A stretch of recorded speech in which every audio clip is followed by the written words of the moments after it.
I go, Mike, you mean Black Jesus? I'm like, what the Black who? Oh, we call him Black Jesus. Or you can call him Black Cat. So, I just want y'all to know. There's a new sheriff in town. Yeah. He says, my league now. Yeah. So I call timeout, right? And I say to Al, I say, hey, look, don't ever talk to him that way again. When people talk about Michael Jordan, they usually mention the scoring, the championships, the killer instinct. But ask the players who actually went up against him, and they'll tell you something else. They'll talk about the mouth. Because MJ wasn't just great. He was loud, he was calculated, and his trash talk, it was personal. It wasn't just about getting in your head, it was about owning it once he got there. There weren't just random insults or throwaway lines. This was psychological warfare. Jordan would size you up, pick his moment, and then say something that hit just a little too real. Right before hitting the shot in your face. It didn't matter who you were. Rookie, all-star, Hall of Famer. Nobody was safe. And what made it worse, he meant every word. And he almost always backed it up. These are the stories that stuck with players long after the buzzer. The moments they still laugh about or shake their heads at. Because when MJ talked and you didn't respond, that was the first sign it was already over. This is Michael Jordan, not just the GOAT, but the greatest talker the game has ever seen. Dominique Wilkins was never intimidated by anybody. He battled with Bird, Barkley, Magic. He thrived in the toughest matchups. But Michael Jordan, he had a different kind of presence. And one night in Atlanta proved it. Before the game even started, MJ walked into the Hawks locker room like he owned the place. He didn't make a scene or say much, just looked around the room and had a few words to say to each and every player. So we are in Chicago. Michael walks into our locker room in suit and tie, and I'm like, what this son of a gun coming to our locker room for? I'm thinking he going to the training room or something. And he walks by me, he walks by Kevin Willis, he gets to Randy with me, he taps him on his leg, he said, lace him up, it's going to be a long night. And I'm shocked. You know, I didn't know what to say. So he's walking out. And like, again, I didn't know what to say. And I just yelled something. I said, well, you tell that son of a Scottie Pippen, I'm going to kick his ass. I didn't know what to say. You know, he had 60 that night. The whole room went quiet. It wasn't fear. It was more like, wait, did that really just happen? And then the game tipped off, and Jordan backed up every word. He hit jumper after jumper, locked guys up on defense, and completely took over. Dominique had seen guys talk before, but what made Jordan different was how calm he was about it. He didn't need to hype himself up, he already knew what he was going to do. And when he said it out loud, that was just his way of letting you know what was coming. Most guys couldn't handle that. Dominique respected it. Reggie Miller was never afraid to talk, rookie or not. He was wired to compete. So when the Pacers played the Bulls in a preseason game during his first year, and Michael Jordan had a quiet first half, Reggie saw an opening. Jordan barely had any points, and Reggie was feeling good. So, like any confident young player, he let it fly. Started jawing a little. Told MJ that's the guy everyone's talking about. Even told his teammates that Jordan wasn't anything special. We're playing this exhibition game, and Michael's going through the motion. And Chuck Person, who's on my team, who's a trash talker as well, is like, can you believe Michael Jordan, the guy everyone's talking about, who's supposed to be able to walk on water, you're out here killing him, Reg. This is in the first half. He's like, you should be talking to him. He's like, you know, you're right, Michael. Who do you think you are? The great Michael Jordan? That's right. There's a new kid on town, right? Kind of looks at me and starts shaking his head. So at half, I have 10, and he has 4 points, right? And I'm doing all this talking. He's like, okay. End of the game in the second half, he ended up with 44.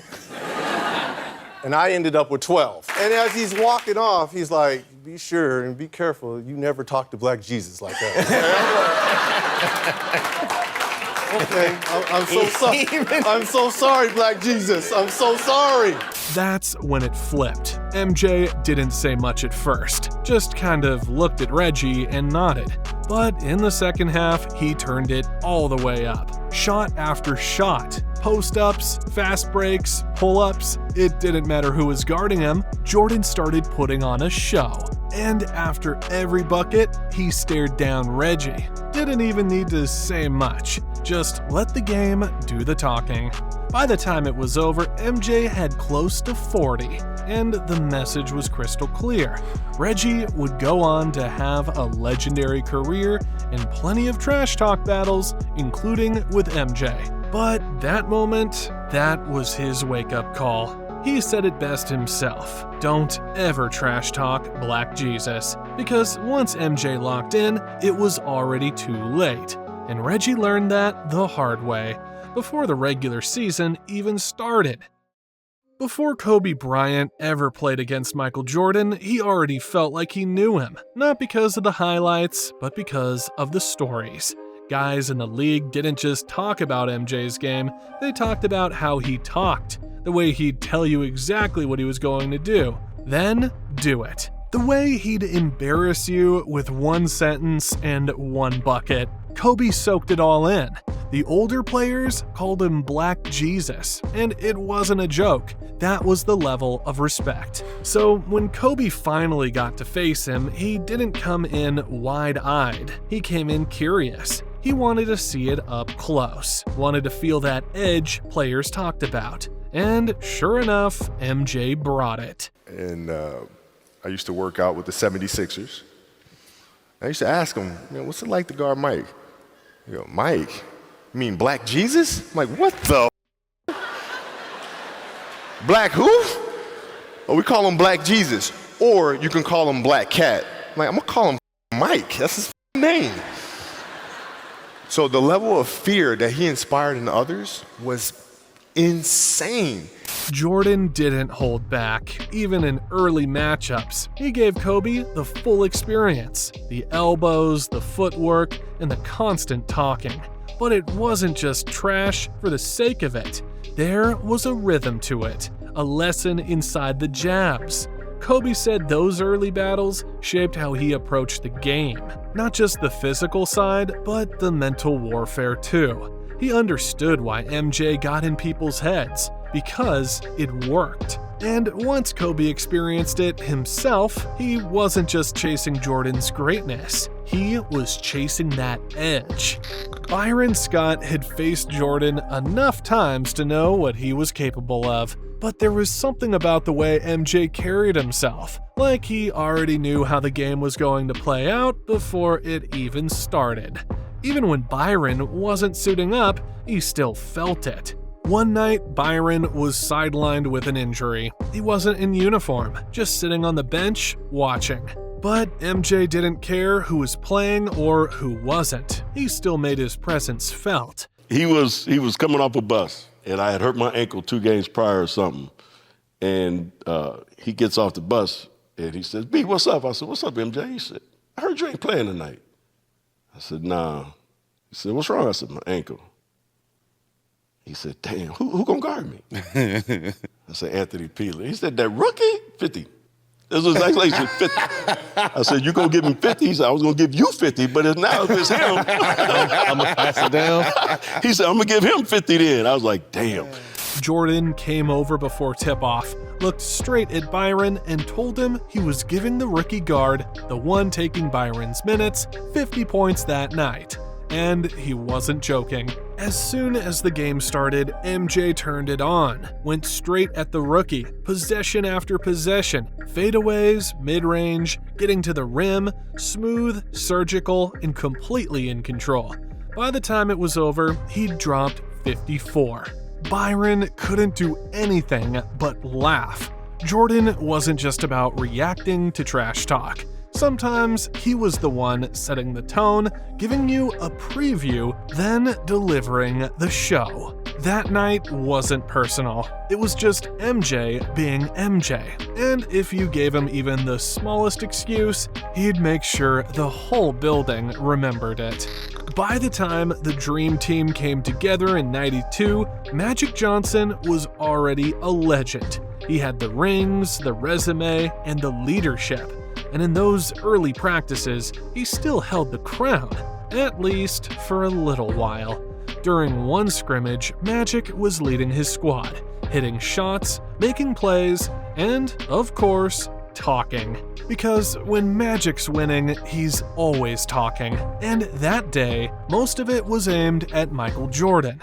We got on a little run, so we scored about 8 in a row. They didn't score. Timeout. So Michael walking back. I don't usually talk trash, but I had to that time. So I said, Michael, if you don't turn into Air Jordan, we gonna blow y'all out. Man, he started sweating. It was hard. That tongue went long. That dude came out that timeout. He scored about 4 straight threes. Larry Bird not sitting down. So he come in with his cigar. Got his drink. So how old is he right now? He's 26, 27? Yeah, young. Young you know. boy, yeah. So, I just want y'all to know. There's a new sheriff in town. Magic kept telling him, "You better turn into Air Jordan or we're gonna blow you out." And for a while, it looked like Magic's team was cruising. But then Jordan locked in, and the whole vibe shifted. MJ started hitting everything. Fadeaways, drives, steals. He started talking back too. Loud, confident. By the end of the scrimmage, MJ had taken over the court and shut everything down. Magic just smiled afterward. He knew exactly what he had done. He'd woken up the beast. To him, that moment wasn't just about trash talk. It was the passing of the torch. He saw firsthand that the league didn't belong to him anymore. After that scrimmage, even Magic admitted it. There was a new king, and Jordan made sure everyone on that court understood it. Sam Cassell was never one to back down. Even as a young player, he was built for pressure. Confident, gritty, and ready to go toe-to-toe with anyone. But facing Michael Jordan in the playoffs, that was a different kind of test. The Bulls were stacked, and MJ was doing MJ things, scoring at will, controlling the pace, and keeping everyone on edge. But Sam still had that belief. He thought, if we play it right, we can steal this one. That is, until MJ reminded him who he was dealing with. We played them, I was playing for the Nets. We played them in the first round in the playoffs. The first game, I swore we was gonna beat them. They won by like 4 or 5 points, and we had them. I said, we gonna beat the Bulls. Oh my God, we gonna beat the Bulls. Man, second game, he had like 24 points. Second game, he had like 25. Game 3 in the Meadowlands in New Jersey. Now you come on the start line out, you for the jump ball, you dap everybody out. I'm looking at me and say, "Ho, where you going on vacation at?" I was like, "What you mean where I'm going? This game going to game 4." Man, that man had like 23 in the first quarter. At one point, MJ looked over at Cassell and calmly said, "Y'all can go ahead and pack. This one's over." And just like that, he took over the game. No extra emotion, no wild celebrations, just buckets, one after another. He wasn't trying to humiliate anyone, he just wanted to end it. Cassell said that moment stuck with him not because it was loud, but because it was real. MJ didn't just beat you, he told you it was coming, and there was nothing you could do about it. That's the part that made him different. You weren't just losing to a better team, you were losing to a guy who knew exactly when and how he was going to break you. And when the stakes were highest, he never missed. John Starks made his name as one of the toughest guards in the 90s. Fearless, scrappy, emotional, the kind of guy who didn't care who you were. If you lined up across from him, he was coming at you. So when he first got a shot at guarding Michael Jordan, Starks didn't flinch. He was young, unproven, but ready to go. He figured it was just another assignment until MJ made sure he understood the situation. Okay, so now tell me the experience. You got Michael Jordan. You got to guard Michael Jordan, right? Does he talk a lot on court? No, he don't talk unless you talk to him, and you don't want to do that. But when he sees a rookie, he was talking. He was talking at the time. What'd he tell you? What'd he say? Well, he told me before the night over, you're gonna be calling me Mr. Jordan. You know. That's all it took. The game hadn't even started, and MJ was already inside his head. Not loud, not aggressive, just cool, confident, and surgical. Then the game tipped off, and Jordan showed him exactly why he could say something like that. Jumper after jumper, post move after post move, like he was making a point. Starks kept fighting. That's who he was. But he never forgot that moment. It was MJ letting him know it was him running the league. And that's what separated Jordan. He didn't just play the game, he made you part of the narrative. Starks came to compete, Jordan came to define you. Isaiah Thomas had battled Michael Jordan more than most, from playoff wars in Detroit to personal grudges that lasted decades. Isaiah had seen every version of MJ. Calm, angry, locked in, and petty. So by the time he was coaching in Indiana, he didn't just respect Mike, he understood him. One night, the Pacers were set to face Jordan, and one of Isaiah's young players started talking, not to MJ directly, just loud enough for the room to hear. Little jabs, a few jokes, typical rookie energy. So I got a Michael Jordan story for you. I'm coaching the Indiana Pacers, and Al Harrington, Jordan's having a bad night. He's 37, 38, I don't know how old he was, but he wasn't playing well. And Al Harrington is like talking trash, Jordan, you ain't this, that. So I call timeout, right? And I say to Al, I say, hey, look, don't ever talk to him that way again, right? So I get in Al's, chest a little bit. So the next game we go to Washington, I think he put 40 on the I think he put 40 or 45 on it. Doesn't forget. But it was too late. MJ caught wind of it, and like clockwork, he flipped the switch. Once the game started, it was a wrap. Jordan scored, talked, stared guys down, all with that look that said, y'all brought this on yourselves. Isaiah just shook his head on the sideline. He'd seen this movie before, and it always ended the same way. What stuck with him wasn't the trash talk or even the scoring. It was how MJ waited for someone to slip, then made an example out of them. Every time. That's why Isaiah didn't hate MJ. He respected him, because Jordan never needed extra motivation. But if you handed it to him, he'd use it to ruin your whole night. Kevin Garnett came into the league loud, intense, and fearless. He talked to everyone, vets, rookies, coaches, refs. It didn't matter who you were. KG was gonna let you hear it. But the first time he faced Michael Jordan, that came with a lesson.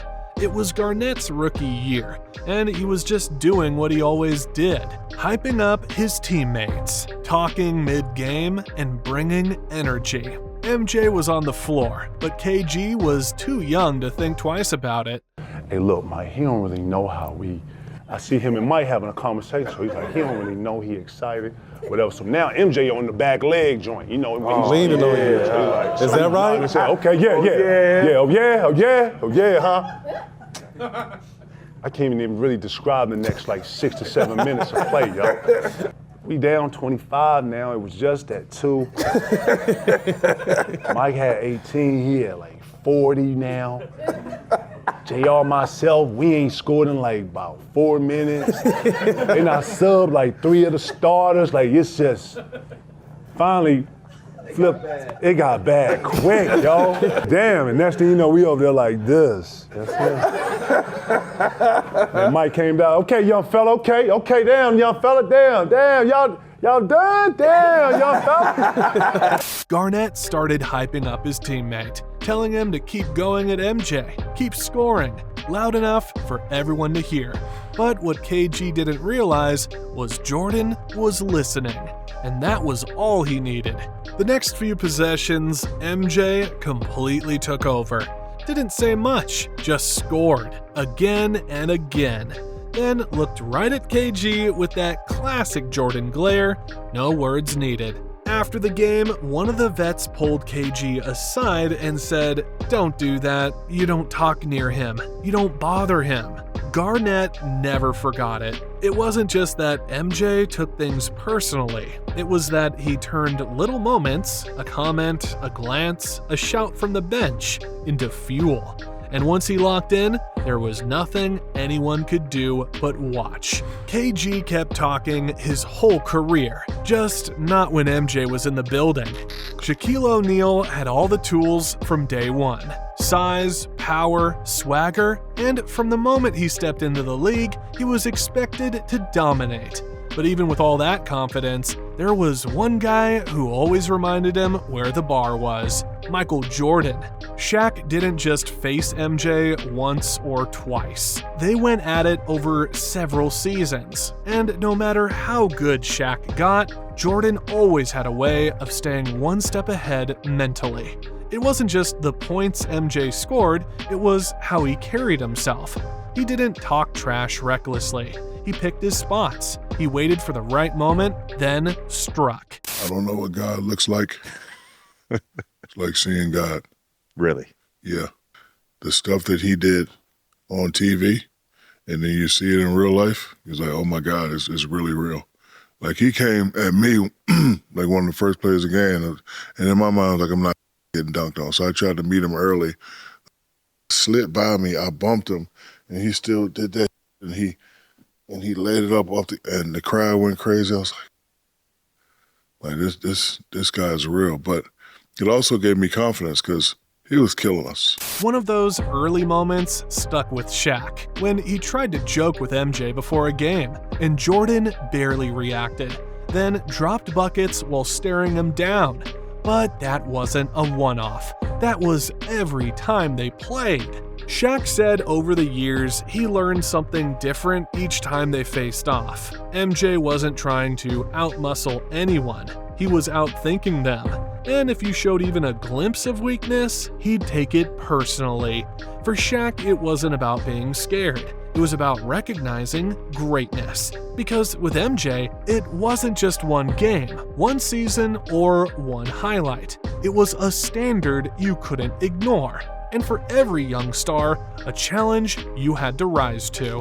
Michael Jordan didn't just talk trash to humiliate guys. He used it as a weapon, a spark, a way to flip a switch in himself and take full control of a game. And the craziest part? It wasn't always loud. A look, a short sentence, a quiet warning before tip-off. That's all he needed. These legends didn't share their stories to boost MJ's ego. They shared them because they felt them. Whether it was as a rookie, a star, or even as a coach years later, everyone who crossed paths with Jordan came away with something they remembered, usually tied to a moment they tried to test him. And the lesson was always the same. You don't poke MJ unless you're ready for what's coming. He wasn't just competitive, he was calculating. He used trash talk the way a great chess player uses a move, not for show, but to win. And that's what made him different. Because Jordan didn't just beat you with talent, he beat you with timing, attitude, and the ability to own every moment, especially the ones you thought belonged to you.